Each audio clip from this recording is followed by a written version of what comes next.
I titled today's mind map, The One I Am is Expressed. A number of videos ago, I brought up William Blake.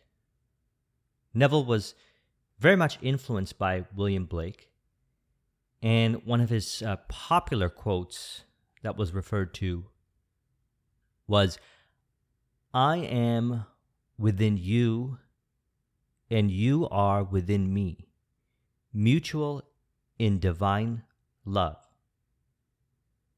I also really like when he said, "To the eyes of the man of imagination, nature is imagination itself." So there we see the great artists, poets, musicians, innovators living in and from their imagination, seeing imagination as the source, and thus the effects being this screen of space or reality via expression. Now, this also reminds me of a conversation I had with one of my clients. He mentioned to me about Johannes Brahms, a composer who used to turn to nature for ideas and inspiration.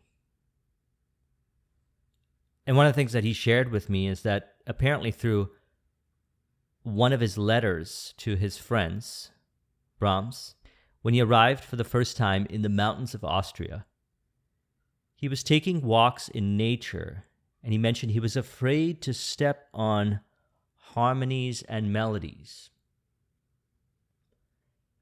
Now, I've had many conversations with musicians who really live in their imagination, and they see reality as harmonious. As many of you know, I'm a fan of words and sequencing words and relating over to goals, vision, and bridging communication, the energy behind the communication via words. Now, Neville states, the subconscious mind is the universal conductor which the operator modifies with his thoughts and feelings. Visible states are either the vibratory effects of subconscious vibrations within you, or they are vibratory causes of the corresponding vibrations within you. A disciplined man never permits them to be causes unless they awaken in him the desirable state of consciousness. So let's tie this all together. Seeing imagination as the cause and the outer world as the effect, and accompanying the thoughts, the states of mind, the interpretation, the perspectives, what we say I am too, are the effects. And there are many effects that we can see, we can experience with our five senses.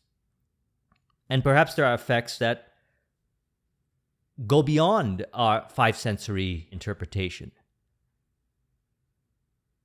For example, in relation to Brahms, perhaps he was able to perceive or experience that plants emit ultrasonic vibrations, 20 to 100 kilohertz. Maybe he knew that. Maybe some of us can see it. Maybe some of us can experience it. What I've noticed is that I've continued to work with this information, and I found that I have a heightened degree of sensitivity to what I resonate with. And I trust that it's also been the case for you. And we're going to tie this into feeling is the secret. And we're going to discuss it from the perspective of what we say I am to, what we identify with in the eternal now, because now is where all the power is, and from what we commit to in imagination, as in what we say I am to, reality rearranges to reflect our vision, and we are guided from within based on how we feel. We call this intuition. Now let's relate this over to a quote here from the book The Kabbalion, one of my favorite books. Every thought, emotion, or mental state has its own corresponding rate and mode of vibration. And by an effort of the will of the person or of other persons, these mental states may be reproduced just as a musical tone may be reproduced by causing an instrument to vibrate at a certain rate, just as a color may be reproduced in the same way. Now, this reminds me a lot of a quote we've probably all heard before from Nikola Tesla, in which he said, if you want to find the secrets of the universe, think in terms of energy, frequency, and vibration. So thought being the causative factor, what we say I am to, in our imagination, seeing ourselves at the end, and identifying with ourselves at the end, is the causative factor for what we experience in both known, five sensory, and currently unknown. And perhaps one day we will understand it more so. And it seems to me that the poets, the musicians, the artists, the entrepreneurs understand these kinds of things because we see it after the fact. We begin with the vision, and reality rearranges to reflect the vision. And after the vision is brought forth, we can reverse engineer and connect the dots looking backwards, as Steve Jobs said in his commencement speech.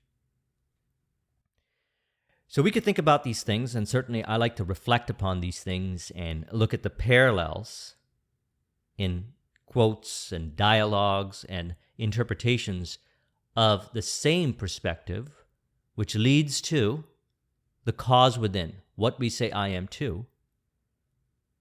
We can understand these things more so and piece things together, put two and two together. And or we can simply allow ourselves to be based on being resonant with the feeling. So Neville states, every feeling makes a subconscious impression and, unless it is counteracted by a more powerful feeling of an opposite nature, it must be expressed. The dominant of two feelings is the one expressed. I am healthy is a stronger feeling than I will be healthy. So we see the nuanced distinction there. I am healthy versus feeling that I will be healthy. We see a more potent commitment. That feeling has an impression on the subconscious mind, which is otherwise known as knowingness, assurance, confidence. He says to feel I will be is to confess I am not. I am is stronger than I am not. Because remember, what we say I am to, or if we say I am and then add thinking, such as I am successful, and then add a but if conditions to it, if we're adding that, what we'll notice is we're saying I am to that entire sequence. So to get a little deeper into this, I broke this down into a few things that will help us here. 3 parts. But before we get into these 3 parts, let's talk about this particular quote to stimulate it further.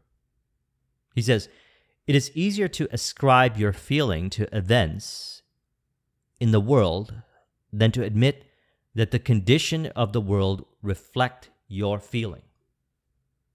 So what we want to do is identify more so with the cause within I am and in imagination, which is our interpretation, our beliefs, what we see, what we experience in our mind's eye, as the source and cause, and as a result of it, we find ourselves being less reactive via the 5 sensory integration, the 5 senses, to this reality screen of space in which William Blake had referred to the world, which is but a faint shadow. If we could see things perhaps more from how we truly desire to see it, then we will express it accordingly. Such as Brahms, who experienced reality as harmonies and melodies. I resonate with this because I also experience reality through how I feel. As we continue to encourage the internal intuition connection, we know automatically what to do and what not to do, and where to go and where not to go. A lot of this happens automatically. Automatic expression, effortless flow-based expression, which is a result of releasing from drift-based thinking, as we talked about in Thursday's video. Flow-based thinking and drift-based thinking.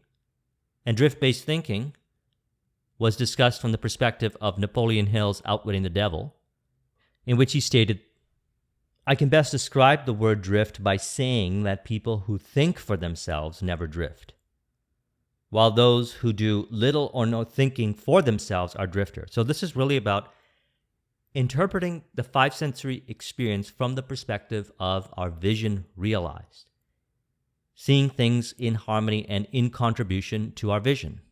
I like the word harmony. So the dominant feeling, and so once we get into the state of mind, the one that's reflective of the vision, we feel a certain way. And if we would like to, we can maintain that flow. I would suggest it because on the entrepreneurial journey, hunches, ideas, inspiration, and automatic expression of behaviors happen spontaneously and effortlessly while that person maintains that flow. We also want to recognize I am versus I will be, and that anytime we get out of the flow, we release from the convoluted, unnecessary, drift-based thinking, recognizing we are transcendent to those thought processes, and we transcend past the limiting beliefs and interpretations and go into the I am affirmative beliefs in relation to the vision. And one of the things we want to recognize is, as I always say this, everything is in harmony and in contribution to your vision. Recognize that. That's a pinnacle way. Brahms saw that in nature. William Blake experienced it, expressed it in his art, his poetry, because he recognized the source was within, in his imagination. So, if the source within is in imagination, then what are we doing? We're interpreting reality from the perspective of our vision, or from the perspective of, we could say, past or interpretations. And when we relate it back to what we discussed on Thursday's video, we could say we could be relating it back to drift-based thinking, which is by saying that people who think for themselves never drift. So we want to distinguish and understand what is our true thinking. And we want to allow ourselves to think the way we really think. I mean, certainly if Brahms or William Blake didn't have that confidence in the unlimited self, they might not have allowed themselves to express or communicate truly based on how they think. So maybe these beliefs here seem to create more drift-based thinking. Let's look at them. Others do not understand me. I am not good enough. Others will reject me. See, what we say I am too plays out as theater. I see it as theater. I see my reality and my experiences on the day-to-day journey to realizing my vision as theater sourced from within. From my perspective, is the theatrical source of what I am saying I am to within my own imagination. And if I say others do not understand me, then I will experience it on my journey. If I say I'm not good enough and others will reject me, then I will experience that in my reality. Now, I remember a while back, it was in, I think, 2008, I heard someone say that there are more people like you that you could possibly ever meet. And I said, that's a great idea. I would love to think that way. But when I looked around my five sensory experience, it didn't seem like there were people that were related to how I aspired to be, which was the next phase of my journey. Upon reflection, I realized I had these thoughts. Others do not understand me. Perhaps I'm not good enough to have the kind of relationships, friendships, clients that I really want. Those individuals that I truly want to be with will reject me. So I started to encourage his way of thinking, and then I started to notice that more people would show up in expected and unexpected ways. Expected would be, I just know that if I pick up the phone and have this conversation with a friend, some way, somehow, it's going to lead me to the end. I had this resonant feeling. How I feel. And although I might not know the nuanced details, we always know what we need to do, which for me was the first step. Make that phone call.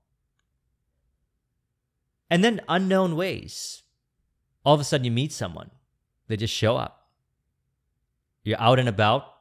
You have a conversation with someone and you realize that they have the characteristics and attributes of the identity that you are embodying more so, which is reality rearranging to reflect the vision, which is an indication that you've already embodied it. You have said, I am too, in mind. And this relates to what we also discussed in the Kybalion. Watch the video discussion I did recently on my recent interpretations of the Kybalion. I'll put a link in the description. That all is mind and the universe is mental. So this all starts from within in relation to what we identify with, what we associate with, or we could say, what we say I am too. And we know what we want to ideally say I am too, or what's truly what we say I am too, based on how we feel. We feel a assuredness when you say I am too, something that is in harmony and in contribution to your vision. Now, perhaps if you say I am too, the statements that others do not understand me, I'm not good enough, others will reject me, you'll feel something is not right about what you are saying to yourself. So you change your thinking around. You see yourself as that person. Or you say, people understand me. I am good enough. Others accept me. And if you needed to add something else to it, which reduces some of the internal resistance, say, I recognize it more so, or I'm able to see it as I interact with people. What you'll notice is a higher degree of internal peace and calm that shows up, calmness of mind, as we've been discussing. And as a result of that, you will start to experience those things. Now, when I identified with that statement of what I had learned, I not only saw more people like that show up, all of a sudden I was surrounded by those that I would consider a mastermind. The thinking patterns that were in harmony and in contribution to my vision, and my thinking patterns were in harmony and in contribution to their vision. Now, over the years, as I've gone in different directions and achieved new visions and goals, and now set to achieve the next level of vision and goals, I recognize that this is the same process that repeats itself. I could either look at the accurate and true interpretations found within in relation to my vision, or I can allow certain past interpretations from different states of mind in which I am associating to the five sensory experience to be my own cause from within, externalizing as experiences that seem to be in disharmony. It's all sourced from within, what we say I am too. And I love to explain things with words. However, you can also recognize, and I trust that you've been experiencing this more so as we've been going through this discussion, that feeling is really the secret. Go by how you feel from the perspective of your vision, intuition.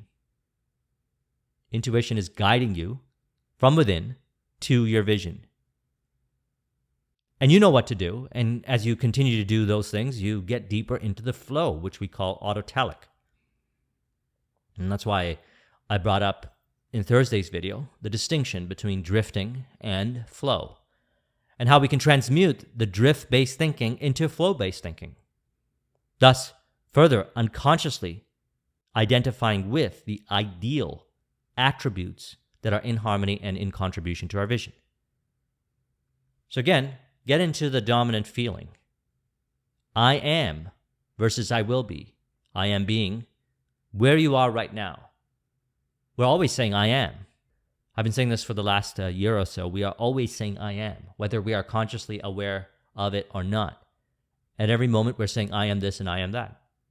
Now, if we allow the feeling to guide us, then we'll automatically say I am too in harmony and in contribution to our vision, attributes, and interpretations, and we change. And to bring forth a higher degree of internal peace, recognize that all is in harmony and in contribution to your vision. Reality is reflecting, it is, I am. And I am is love. And that's why we always commit to, automatically so, that to which we truly desire and love. And I would continue to encourage this. I would make this a priority. And by doing this, it becomes an automatic way of being, a natural expression. And we recognize that any lack of naturalness is based on inaccurate thinking that we've identified with, and that's okay. We can release from that thinking by working with the information that we've been discussing all throughout our videos, doing the subconscious mind work, evaluating upon cause and effect reflection, as also discussed in Thursday's video. What are the effects? Source from within. And see reality the way you really want to see it. Maybe you're an artist, innovator. I'm an innovator, entrepreneur, and I like words. So I see reality from the perspective of words, and I really resonate what was shared in the Hermetica, which said that we were given two gifts, and they were speech and mind. Now, to me, that resonates with me, but perhaps to Brahms, it was we were given the ability to experience the music of reality, the harmony of reality, and align with it and express accordingly. And he was known to connect with nature and harmoniously express what he would experience in his music. So I trust you found this video to be helpful and complementary and in contribution to your goals, your visions. Let's go ahead and conclude this with some autosuggestion to aid. We could say, I recognize that I am the person that I aspire to be right now. From this end, known and unknown powers inherent within me are brought into harmony and expressed through my creative expressions, through my life, as I continue to live from a place of resonance, flow, and in harmony with my vision. As a result, I'm able to see the dance and theater play out in a flow-based, harmonious way. And I allow myself to align with that feeling, which is in harmony and in contribution to my vision. I recognize that that is my dominant feeling. And through that, I am transcended to past interpretation, to recognize that what shows up on the journey to realizing my vision is in harmony and in contribution. Through this understanding, I'm able to see it, how so, and relate it over to the resonant feeling within. I recognize feeling is the secret. And from this understanding, I live in the end now, maintaining the flow on the journey to realizing my vision. If you would like a copy of this mind map, the link is in the description. Thank you very much for watching. I'll talk to you soon. Take care.